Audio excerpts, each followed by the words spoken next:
Hello दोस्तों, welcome to the YouTube channel Genius Commerce Academy यानी कि जीसीए। पिछले क्लास में हम लोगों ने कैश फ्लो स्टेटमेंट जो है डायरेक्ट मेथड से सीखा था, जिसमें मैंने आपको ये बताया था कि कैश फ्लो स्टेटमेंट डायरेक्ट और इनडायरेक्ट मेथड में केवल ऑपरेटिंग एक्टिविटीज़ अलग अलग तरीके से बनता है। इन्वेस्टिंग और फाइनेंसिंग जो है एक ही तरीके से बनता है। और उस वीडियो के लास्ट में मैंने आपको एक क्वेश्चन भी दिया था और कहा था कि ये आपका होमवर्क रहेगा, करके आइए। तो आज की इस वीडियो में उसी क्वेश्चन को हम लोग सॉल्व करेंगे। वो थोड़ा सा भारी सा क्वेश्चन था, उसमें बहुत कुछ कैलकुलेशंस करना था। तो उसी क्वेश्चन को हम लोग आगे बढ़ाते हैं। आइए चले जानते हैं इस क्वेश्चन को। आप एक बार फिर से वापस देख लीजिए, पहले भी आपने ट्राई किया अगर होगा तो आपको क्वेश्चन तो याद ही हो गया होगा। जैसे कि इसमें लिखा हुआ है, from the following information prepare operating activities by direct method. और यहाँ जो है रेवेन्यू फ्रॉम ऑपरेशंस गिवन है, जैसे कि 2,20,000 गिवन है। एक्सपेंसेस में cost of material consumed given है 1,20,000। एम्प्लॉयज़ बेनिफिट एक्सपेंस जैसे कि सैलरीज वगैरह होता है वो गिवन है। डेप्रिसिएशन गिवन है। डेप्रिसिएशन एक नॉन कैश आइटम होता है, मतलब इसमें पैसा खर्च नहीं होता। और अदर एक्सपेंसेस है जैसे कि इंश्योरेंस हमने 8,000 का किया है वो है। तो ये सब जोड़कर हो गया 1,78,000। 2,20,000 में से 1,78,000 माइनस किया तो हमारा प्रॉफिट बिफोर टैक्स आया 42,000। और उसमें से फिर हम लोगों ने टैक्स पेड किया है 10,000 का, तो हमारा जो प्रॉफिट आफ्टर टैक्स है वो 32,000 है। इसके अलावा कुछ करंट एसेट्स हैं और कुछ लाइबिलिटीज़ भी है, उसका भी डिटेल दिया हुआ है, जैसे कि डेटर, बीआर, क्रेडिटर, स्टॉक और सैलरीज वगैरह दी हुई है, आउटस्टैंडिंग, प्रीपेड, इंश्योरेंस दिया हुआ है, इनकम टैक्स का बकाया दिया हुआ है। तो ये जो क्वेश्चन है, इस क्वेश्चन में आपको बहुत कुछ निकालना पड़ेगा। जैसे कि सबसे पहले जो हम लोग इसमें निकालेंगे वो है कि cash receipts from debtor. Cash receipts from debtor मतलब ये एक तरीके से आप कह सकते हैं वर्किंग नोट्स है, ठीक है ना। तो कैश रिसीट्स फ्रॉम डेटर कैसे करके निकालेंगे, इसके लिए या तो आप डेटर अकाउंट बनाना सीख, डेटर अकाउंट मैंने पिछले वीडियो सब में बना के दिखाया हुआ है, तो वो भी आप बना सकते हैं। या फिर सिंपली आप जो है ओपनिंग डेटर, इसका फॉर्मूला ऐसे लिखिए, plus opening B R plus sales. Sales कौन सा लेंगे तो क्रेडिट सेल्स ले लेंगे। उसमें से आप क्या करेंगे तो क्लोजिंग डेटर और प्लस क्लोजिंग बीआर को आप माइनस कर दीजिए। बीआर का मतलब बिल्स रिसीवेबल हो गया। इसके अलावा यहाँ पे डिस्काउंट वगैरह होता तो वो भी माइनस कर सकते थे। तो यहाँ पर अगर आप देखेंगे कि ओपनिंग डेटर कितना है, तो ओपनिंग डेटर जो है वो है 25,000 है और ओपनिंग बीआर जो है वो है 8,000 है। उसमें आप जो है इन सेल्स भी ऐड कर दीजिए, तो सेल्स जो है वो है 2,20,000 है। इसको ऐड करेंगे और इसमें से माइनस करेंगे क्लोजिंग डेटर। तो क्लोजिंग डेटर आप देख सकते हैं कि 30,000 है और क्लोजिंग बीआर जो है वो है 6,000 है। तो इन सब को अगर आप करेंगे तो यहाँ पर जो है ये 25 और 8 33, 53, 53 में से 36 चला जाएगा। तो 53 में से 36 चला जाएगा तो 2,17,000 ये आ जाएगा आंसर आपका। एक तो ये आ गया। इसके बाद जो दूसरे को समझा देता हूँ, जैसे कि COGS का जो फॉर्मूला होता है, COGS इक्वल टू होता है ओपनिंग स्टॉक प्लस परचेजेस। ये पहले भी आपने पढ़ा होगा, रेशियोज में भी, माइनस क्लोजिंग स्टॉक। तो अब अगर हम लोगों को परचेजेस निकालना है तो परचेज को यहाँ कर देते हैं, इसको यहाँ कर देते हैं, ठीक है। तो इसको इधर ले आएंगे, इसको इधर ले आएंगे, तो ये प्लस माइनस उल्टा हो जाएगा। इसीलिए अगर मैं यहाँ पे परचेजेस लिखूँ तो purchases equal to COGS। COGS में जो है क्लोजिंग स्टॉक प्लस हो जाएगा और जो है ओपनिंग स्टॉक माइनस हो जाएगा, ठीक है।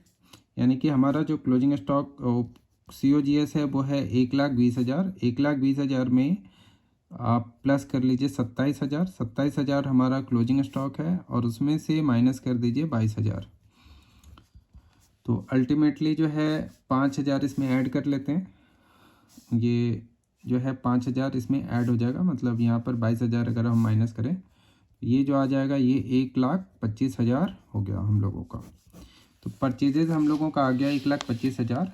इसके बाद हम लोगों को इस क्वेश्चन में तीसरा कि कैश पेड टू क्रेडिटर निकालना पड़ेगा।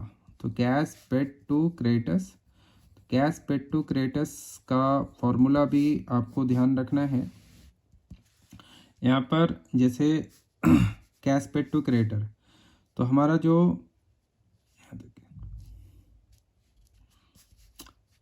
ओपनिंग क्रेडिटर है, ओपनिंग क्रेडिटर्स,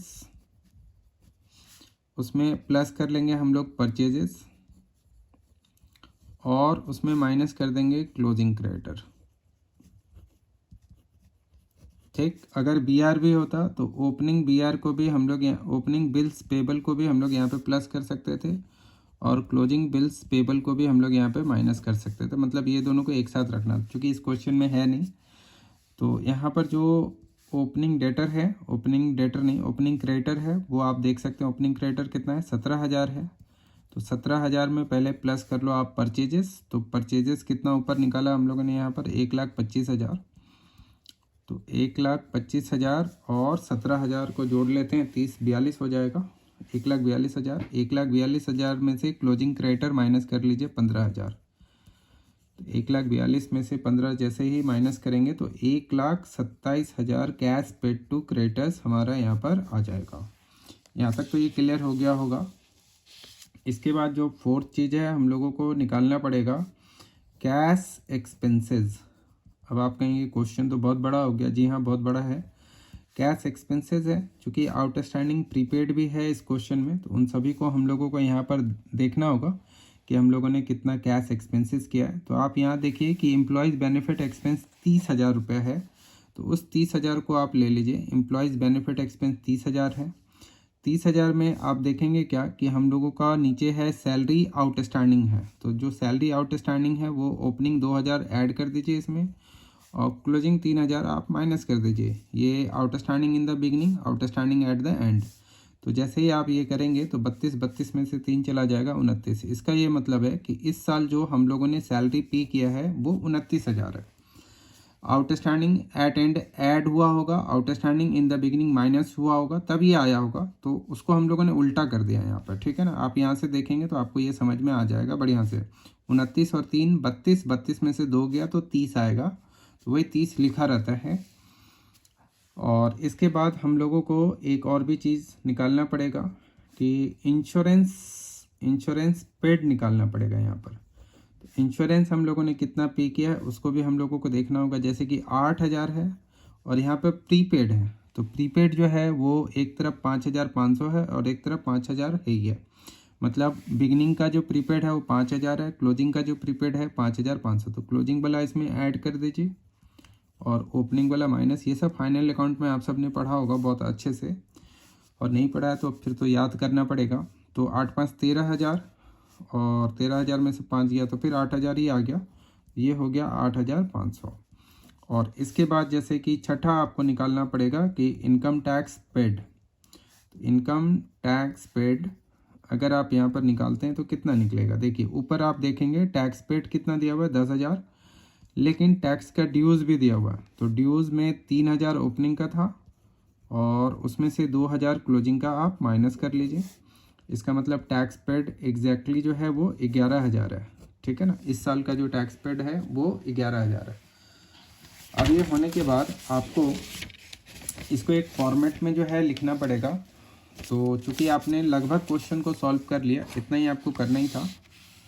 अभी देखिए आप, अब मैं एक फॉर्मेट ले रहा हूँ और उस फॉर्मेट में मैं आपको बैठा के दिखा देता हूँ। ठीक है, ये बस आपको इसलिए वीडियो बना दिया ताकि आप अपना आंसर मिला सको।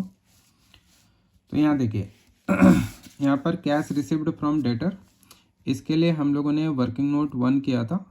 तो कैश रिसीव्ड फ्रॉम डेटर अगर आप देखेंगे यहाँ पर हम लोगों ने किया था तो कितना आया कैश रिसीव्ड फ्रॉम डेटर, 2,17,000। तो यहाँ पर 2,17,000 हम लोग लिख देंगे। इसके अलावा क्वेश्चन में आप देखेंगे कि कोई इनकम है ही नहीं। रेवेन्यू साइड में देखेंगे बस एक ही है, तो एक ही आएगा यहाँ पर। ठीक है, अब हम लोगों को इसको क्या करना है, यहीं पे टोटल भी कर सकते हैं आप ऐसे। यहाँ लिख दीजिए टोटल ए। तो ये हो गया 2,17,000 हो गया यहाँ पर। ठीक है, अब उसके बाद हमें पेमेंट्स देखना है। तो पेमेंट्स के लिए हम लोगों ने बहुत सारा निकाला था। ये जैसे देखो कैश पेड टू क्रेडिटर निकाला था, कैश एक्सपेंस निकाला था, इंश्योरेंस पेड निकाला था। तो इन 3 चीज़ों को हम लोग यहाँ पर क्या करेंगे, लिख देंगे। तो सबसे पहले लिखेंगे cash paid to creditor, paid to creditors. इसके लिए हम लोगों ने एक वर्किंग नोट बनाया था। तो वो वर्किंग नोट 3 यहाँ पर हम लोग लिख देंगे। तो कैश पेड टू जो क्रेडिटर हम लोगों ने किया था वो था 1,27,000। तो 1,27,000 मैं आपको दिखा देता हूँ एक बार। ये देखिए, ये हम लोगों ने निकाला था परचेज, मतलब परचेजेस निकाला था, ठीक है। और परचेजेस के बाद हम लोगों ने कैश पेड टू क्रेडिटर 1,27,000 निकाला था। तो यहाँ पर जो है लिखेंगे 1,27,000। और इसके बाद जो दूसरा था वो था कि हम लोगों ने सैलरी पे किया था, कैश एक्सपेंसेस 29,000 का एक सैलरी पे किया था। तो सैलरीज पेड लिख देंगे यहाँ पर। सैलरीज पेड के लिए हम लोगों ने एक वर्किंग नोट बनाया था, वर्किंग नोट 4 बनाया था। तो सैलरी पे जो था वो 29,000 का हम लोगों ने किया था। इसके बाद इंश्योरेंस पेड लिख देंगे यहाँ पर। इंश्योरेंस पेड के लिए हम लोगों ने वर्किंग नोट 5 बनाया था, वो 8,500 यहाँ पर लिख देंगे, ठीक। अब इन सबको जोड़ दो आप यहाँ पर, और यहाँ पर लिख दो टोटल बी। तो टोटल बी जो है वो आ जाएगा 500, तो ये आया। और ये जो है 9 7 16 16 9 17, तो ये हो जाएगा 1,64,000, ठीक है। ठीक, 1,64,000 हो गया। अब देखिए 217 में से 1,64 को आप माइनस कर दीजिए, तो ये तो हो जाएगा 500 हो गया। और यहाँ जो है ये बच जाएगा 6 में से 4 गया 2, तो ये हो जाएगा 52,500, ठीक है। अब 52,500 में से टैक्स पेड को भी माइनस करना है, तो इसके लिए भी हम लोगों ने इनकम टैक्स पेड का एक वर्किंग नोट बनाया था। तो वर्किंग नोट 6 यहाँ पर हम लोग लिख देंगे। तो इनकम टैक्स का जो हम लोगों ने टैक्स पे किया था वो 11,000 का टैक्स पे किया था। तो 11,000 माइनस कर दो, फिर जो हमारे पास आंसर आएगा वही कहलाएगा नेट कैश। चूँकि ये पॉजिटिव आंसर आ रहा है 41,500, तो इसीलिए लिखेंगे net cash from operating activities.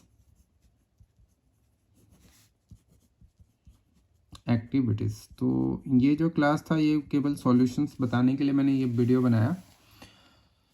तो ये है ओवरऑल वीडियो, ठीक है।